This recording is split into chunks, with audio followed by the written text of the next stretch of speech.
Bismillahirrahmanirrahim. Assalamualaikum warahmatullahi wabarakatuh. Waalaikumsalam warahmatullahi wabarakatuh. Alhamdulillahirabbil alamin. Puji syukur pada Allah, hari ini kita bisa lanjut lagi kuliah, perkuliahan ke-11. Ya, mudah-mudahan tetap sehat walafiat sampai akhir kuliah, bisa berhasil dapat nilai yang terbaik. Salawat dan salam semoga Allah Ta'ala berikan kepada Nabi Allah, junjungan alam, Sallallahu alaihi wasallam, keluarganya, sahabatnya, dan para pengikutnya sampai akhir zaman. Sekarang kita lanjut lagi perkuliahan ke-11. Ini perkuliahan videonya, kelas A sudah 11, kelas B 10. Ini absen, silakan di absen. Kelas B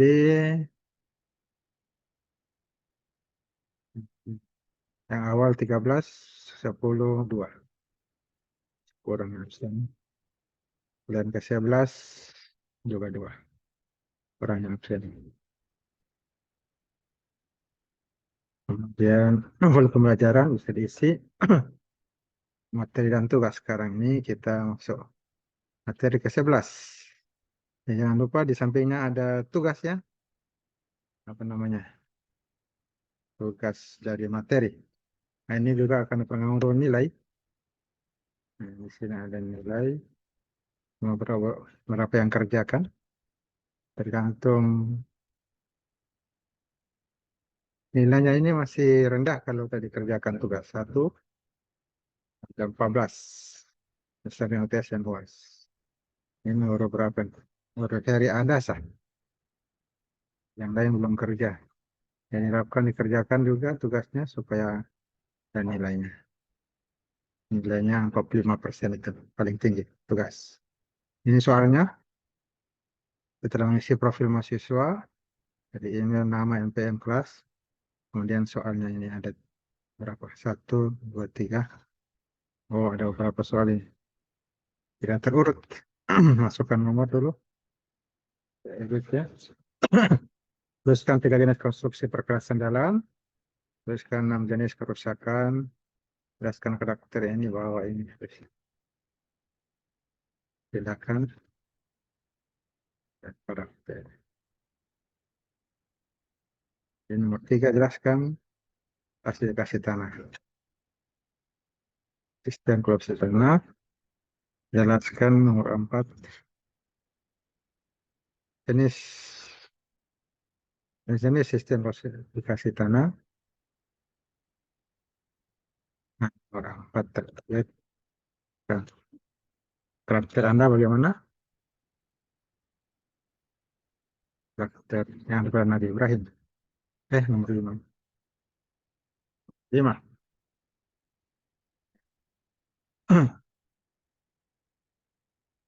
Sudah tersimpan. Yes. Set. Mindset revolusi tersimpan dengan sendirinya otomatis ini. Itu soalnya. Sekarang kita masuk ke kuliah pembahasan tentang klasifikasi dan pendidikan tanah.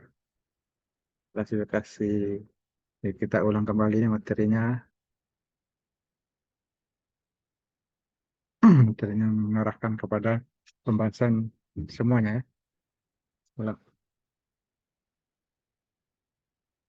Silakan minum, yang belum minum kopi-kopi pagi-pagi.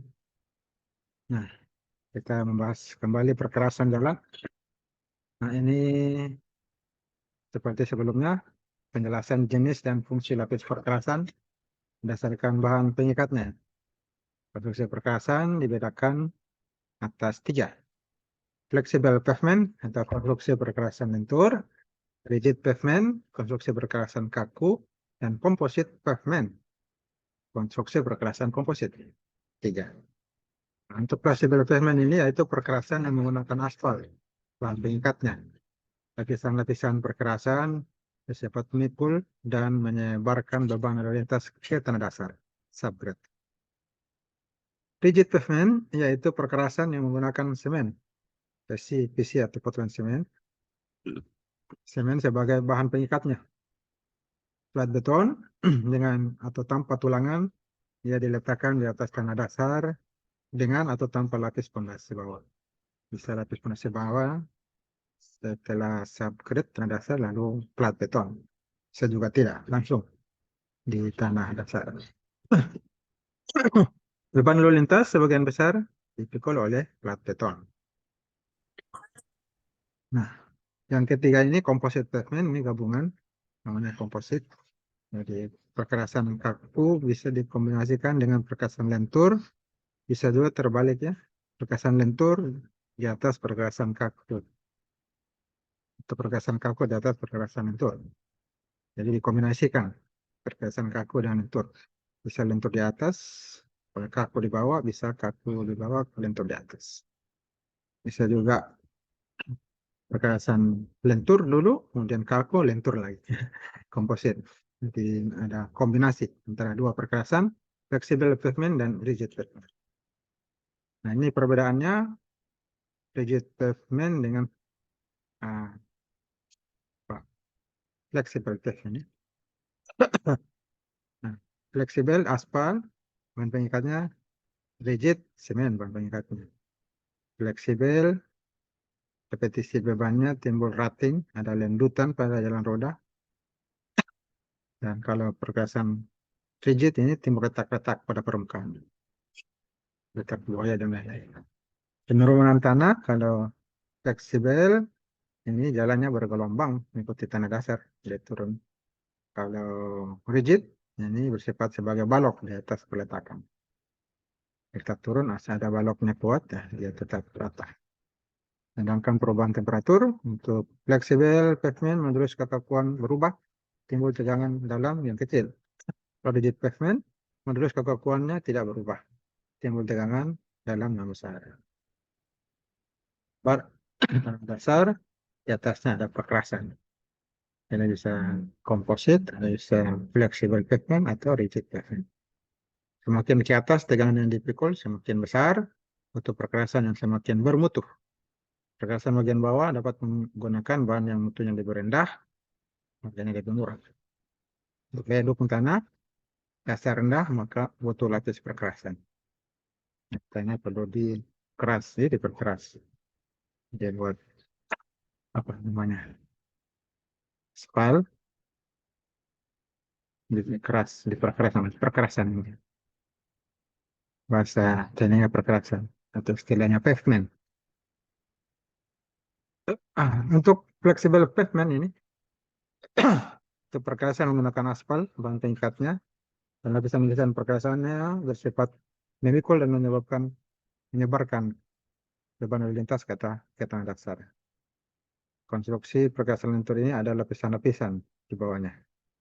Lapisannya berfungsi untuk menerima beban lalu lintas, juga menyebarkannya ke lapisan yang ada di bawahnya, sampai beban yang diterima oleh tanah dasar lebih kecil dari beban yang diterima oleh lapisan permukaan. Jadi yang besar bebannya, ya tentunya yang bertemu langsung dengan roda. Perkerasannya ke bawah makin kecil bebannya. Ini distribusi beban roda pada struktur perkerasan. Jadi kalau makin banyak orang mengangkat, ya kan lebih ringan. Kalau sedikit orang yang mengangkat beban, nah, berat rasanya. Ini strukturnya, surface paling atas lapisan permukaan, campuran dari agregat dan aspal. Kemudian ini aspal fondasi, aspal base, campuran dari agregat aspal, juga bisa sini granular, material treated, dan aspal. Ini tanah dasarnya. Nah, ini lapisan surface course ya. Ini surface course ada dua di sini. Lapis fungsional. Jadi ada dua. Wearing course misalnya di kanal AC WC, WC singkatannya, dan ACPC, inner course. Begitu. Ini masuk kategori surface, lapisan permukaan. Bisa dibagi dua. Kemudian base course ini lapisan fondasi atas, sub base course lapisan fondasi bawah. Nah, capping landasan, nah ini bisa kalau tanah dasarnya ditimbun, tanah dasarnya subgrade, Ada yang langsung ke tanah dasar, ada tanah dasarnya ditimbun lagi. Awal kan ada digali, karena tinggi ya, tinggi supaya rata digali. Ini latih struktural kekuatan, kekuatan apa tanah ini menjadi kuat dengan adanya perkerasan, dikeraskan tanahnya. Jadi muncul kekuatan struktural. Jadi naik kekuatannya. Kemudian harga bahan semakin mahal, semakin tipis. Dan mahal, semakin tipis. Ini kalau dikorupsi ini 1 senti saja lumayan. Dari jalannya. 10 kilo. Oh, nah, apalagi 100 kilo, 1 senti dikorupsi deh banyak. Dapat untung koruptor. Kalau didapat, nah, tidak dapat, tidak cair. Tidak cair. Nah, proyeknya. Ini lapisan perkerasan lentur. Masih surface course. Ya, masih perkerasan lentur ini surface course. Ini bagian lapisan permukaannya. Ini penjelasannya. Ini course, lapisan pondasi atas. Ya, penjelasannya ini. Apa fungsinya? Surface course. Menjelaskan fungsinya masing-masing. Sampai subgrade, lapisan tanah dasarnya juga. Lebih. Pada gambar kita lihat skema perkerasan dalam. Ada mekanika tanah. Ini mekanika tanah dari subgrade. Nah, dasar subbase course, lapisan pondasi bawah, base course, lapisan pondasi atas. Nah, ini mekanika tanah di lapisan subbase course. Base course, apa yang coklat ya. Kemudian ada surface. Nah, surface ini lapisan atas, ada gender course, ACBC ya. ACBC ini konkret dari beton. ACBC. Kemudian di atas surface-nya CC, mekanika aspal. Ada mekanika tanah, ada mekanika beton, ada mekanika aspal. Pakai beton juga ya, perkerasan dalam. Proses campuran beton begini dengan apa namanya, apa pengikat semen dengan bahan pengikat aspal ini sudah jadi komposit. Komposit kerasan komposit. Kemudian kita bahas kerusakan jalan. Ada 6 ya jenis kerusakan jalan dibahas di sini. Masih ada lagi yang lain seperti alur, lubang dan sebagainya. Ini dibahas crack atau retak. Retak buaya misalnya, retak alligator. Nah, ini distorsi, ada cacat permukaan, disintegration, ada pengawasan, polis agregat. Nah, ini alur tidak dibahas ya, alur. Ada pengawasan, ada kegemukan, bleeding. Seperti di pinggirnya ini, bleeding, kegemukan. Penurunan pada bekas penanaman utilitas. Nah, di antaranya ada 6 kerusakan. Apa penyebabnya? Ya, lalu lintas yang lewat. Ini menyebabkan alur, menyebabkan lubang, retak-retak. Ini retaknya besar, sedang kecil-kecil. Ini crack, retak, retak dan lubang.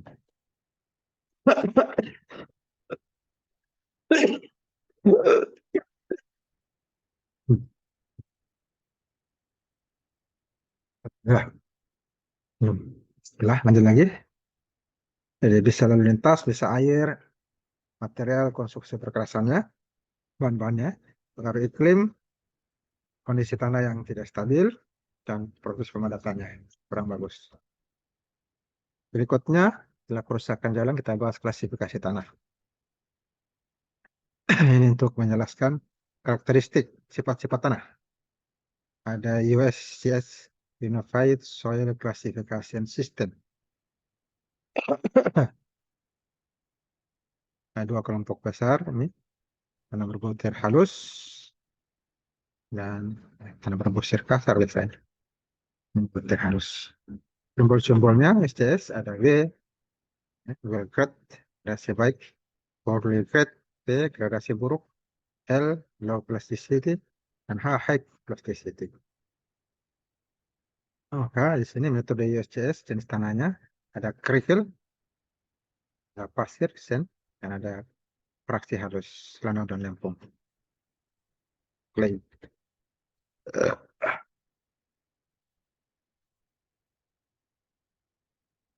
Ini tabelnya USCS.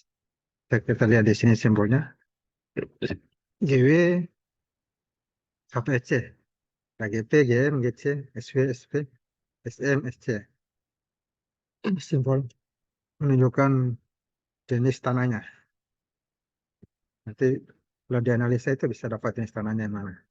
Jadi ada yang cuma satu unsur, G, kerikil, gravel, S, sand, pasir. Nah, seperti ini ada M, Lanau, lempung C, ini clay, organis O, gambut P, gradasi white, gradasi baik W, gradasi buruk P, pur, gradasi seragam O, berlanau M. Nah, ini merupakan jenis daripada tanah, klasifikasi tanahnya. Jadi kalau diambil data tanah bisa didapatkan dia masuk kelasnya mana, apakah GW, kira-kira gradasi baik, kira-kira campur sedikit pasir, ada pasir sedikit ini, tidak ada butiran halus, atau GP, kerikil gerasi buruk, kerikil campur pasir, mendung sedikit butiran halus. PGM, nah ini bisa didapatkan dari perhitungan metode UCS. Yang kedua, metode ASTO. Ini kalau dilihat klasifikasinya menggunakan A1 sampai A7. Itu sampai A7. Nah, diklasifikasikan ada kelompok apa namanya, berbutir kasar. Nah, ini, tanah berbutir kasar. Kelompok 1, 2, 3. 35% atau kurang butir-butir tersebut lolos ayakan nomor 200. Jadi lab ada ayakan nomor 200. Kemudian ada klasifikasi kelompok, ini berarti kelompok kalau tanah kasar ini berarti halus. Ada 4, 5, 6, 7. Biasanya lumpur dan lempung. Oh, lumpur dan lempung. Halus sekali. Oh, dan lempung. Nah, klasifikasi sistem ini nah, dilihat kriterianya dari ukuran butir, plastisitas, batuan. Ukuran butir, ini ada kerikil, ada pasir, ada lumpur dan lempung. Ya, mirip ya. Ini kerikil, dia tertinggal di aliakan nomor 10. Ya, lubangnya itu 75 mili, nomor 10. Ya, ini 2 mili.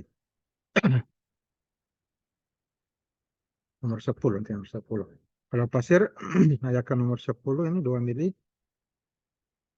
lolos nantinya. Oh, kota ini lolos dan tertinggal. Tertinggal aliakan 200. Ini lubangnya nomor 200, nomor 74 mili. Itu kecil ya. Dari sini lolos, yang besar-besar lolos, pasir, itulah pasir. Ke 200. Yang tertinggal 200, kemudian itu dikatakan apa namanya, pasir ya. Dari 10 sampai 200 ya. Nah, lolos sama 200 lebih kecil lagi, itu masuk kategori lumpur, lumpur dan lempung. Lumpur dan lempung. Nah, yang pertama tadi kerikil, dia tidak lolos ya, nomor 10 kerikil.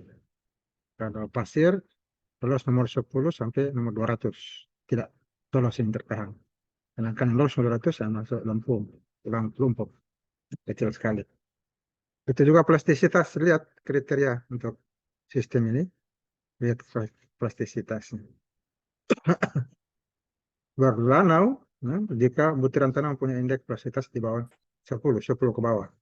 Berlempung, jika butiran tanah mempunyai indeks plastisitas di atas 10. Di atas 11. Dari 1 sampai 10, kemudian 11 ke atas, untuk butiran tanah mempunyai indeks plastisitas.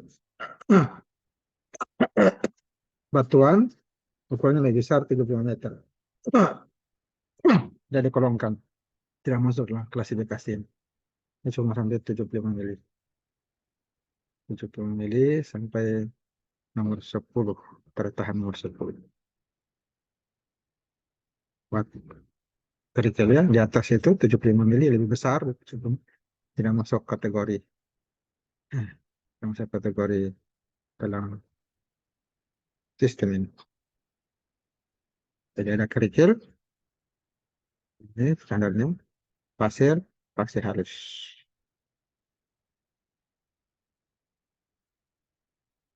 Kalau dilihat di sini, misalnya data diambil, ini yang banyak Lampung, Lanau, lolos ya. 97%. Ini pasir dapatkan 2,3%. Yang lolos nomor 10 sampai 200 diantaranya cuma 2,3%. Itu 2,4. Sedangkan yang sampai nomor 10 ke atas sampai 75 mili ini, sampai nomor 10 hanya 0,3%, sedikit jumlah kriteria. Ini contoh. Ya, setelah diayak, diayak akan didapatkan persentase. Nah, untuk menentukan kelas untuk sistem Masto ini sudah ada tabel. Dari A1 bagi 2, 2 dibagi 4 ini, A3, kemudian A4, A5, A6, A7. Ini kategori tanah danau dan empung sekali. Sumber. Nah, ini.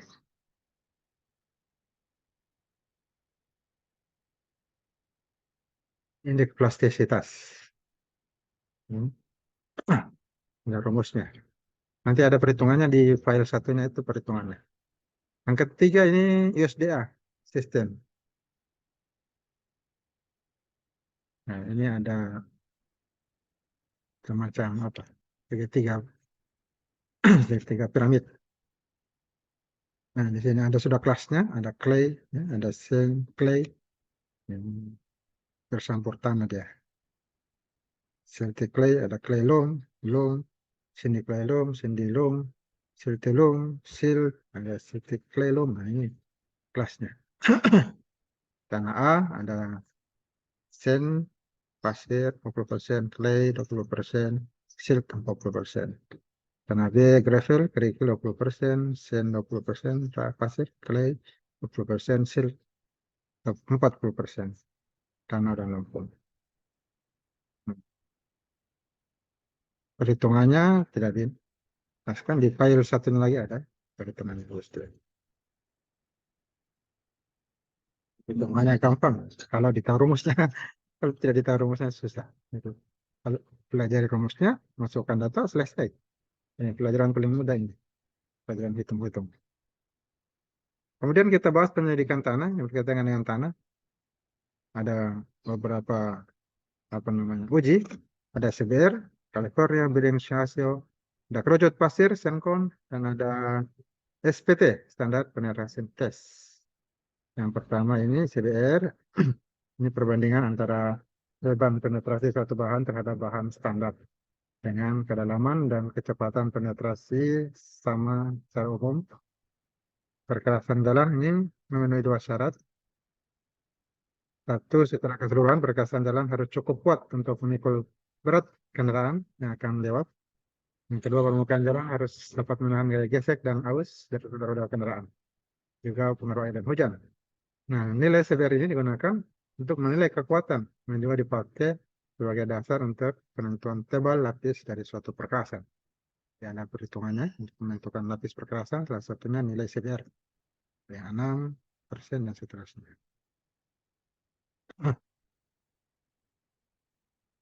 CBR California Building Ratio. Ini gambar pengujian CBR di lapangan.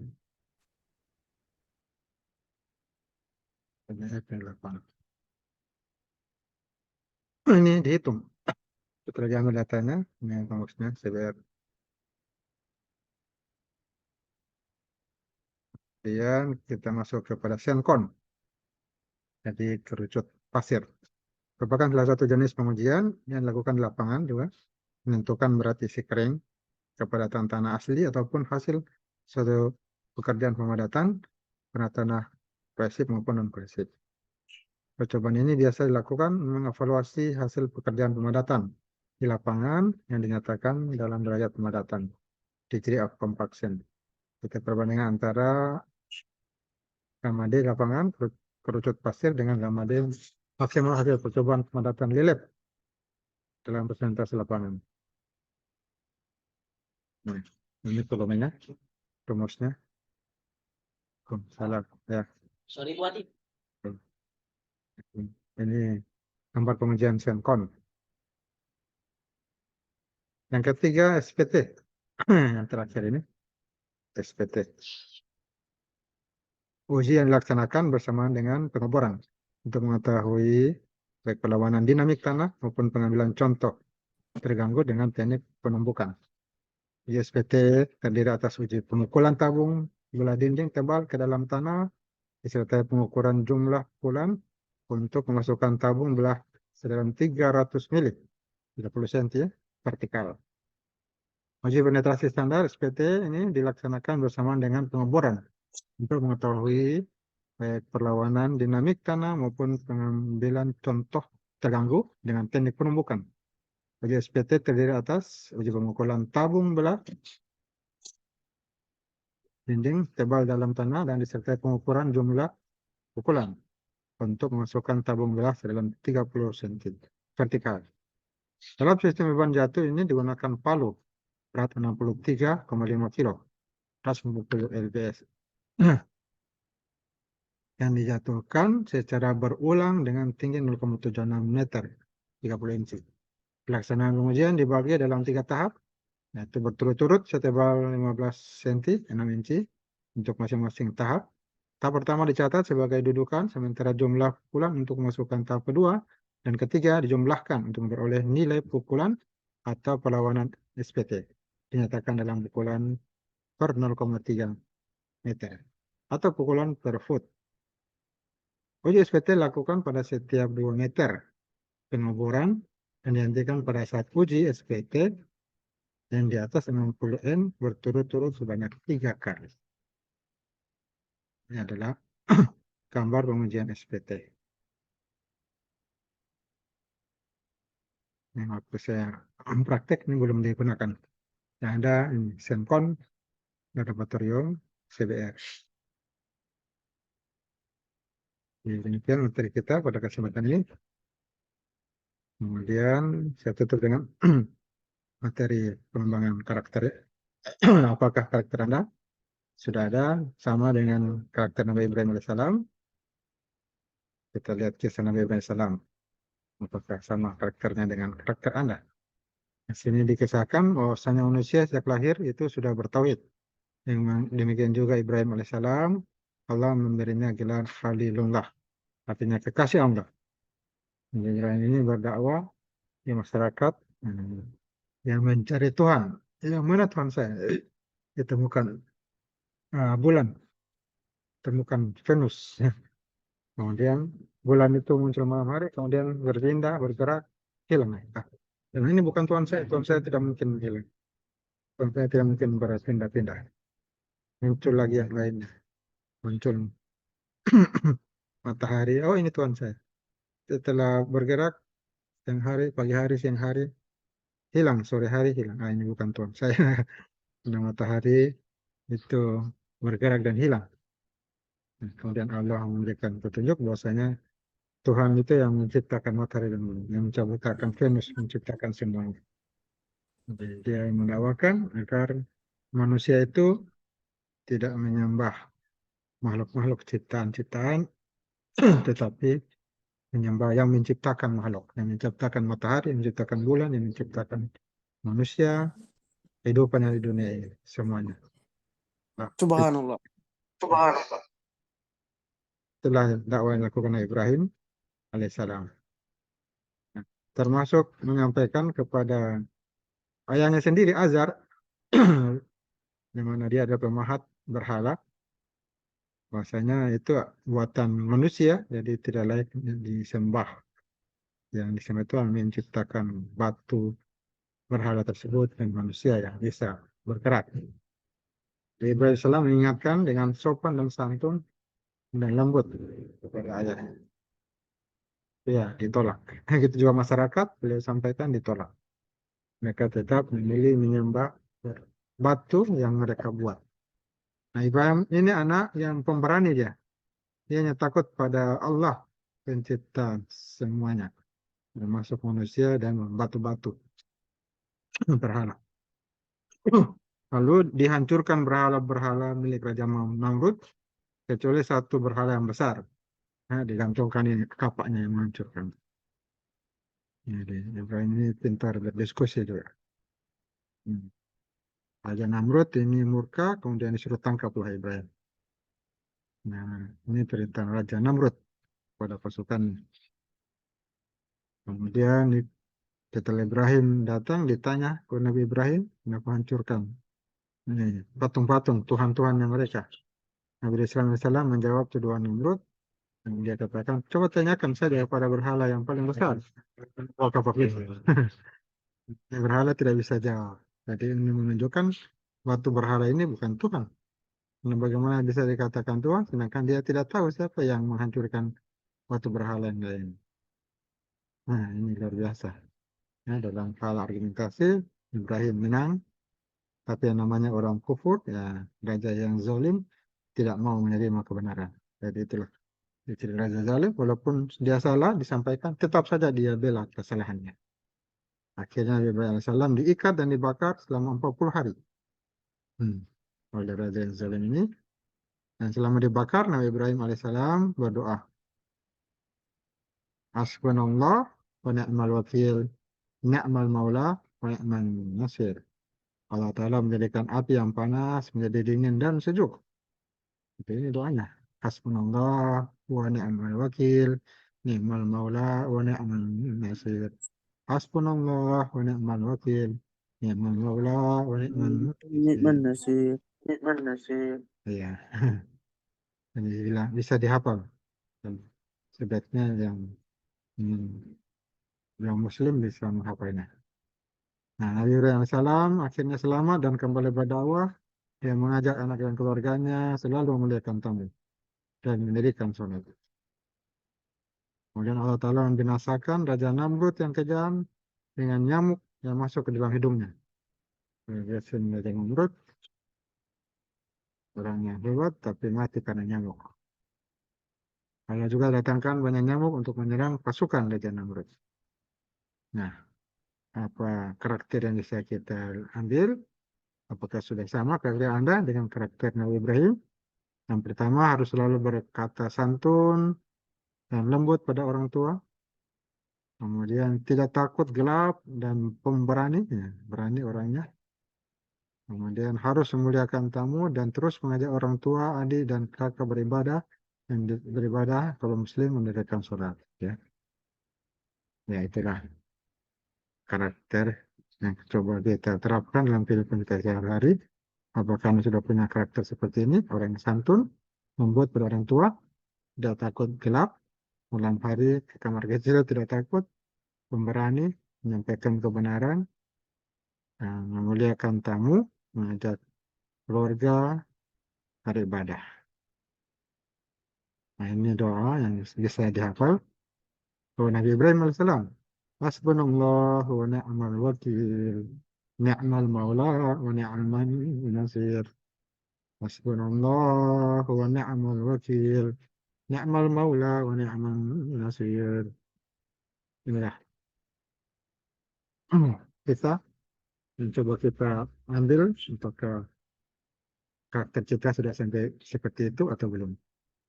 Mudah-mudahan sudah bisa seperti itu. Jika belum, ya mari kita coba mulai terapkan. Apa saja yang sifatnya baik, karakter yang baik. Apalagi karakter para nabi, itu karakter nomor satu terbaik di dunia. Karakter kedua, sahabat-sahabat nabi. Ya, demikian materi kita kesempatan ini. Assalamualaikum warahmatullahi wabarakatuh. Alhamdulillah. Waalaikumsalam warahmatullahi wabarakatuh. Waalaikumsalam.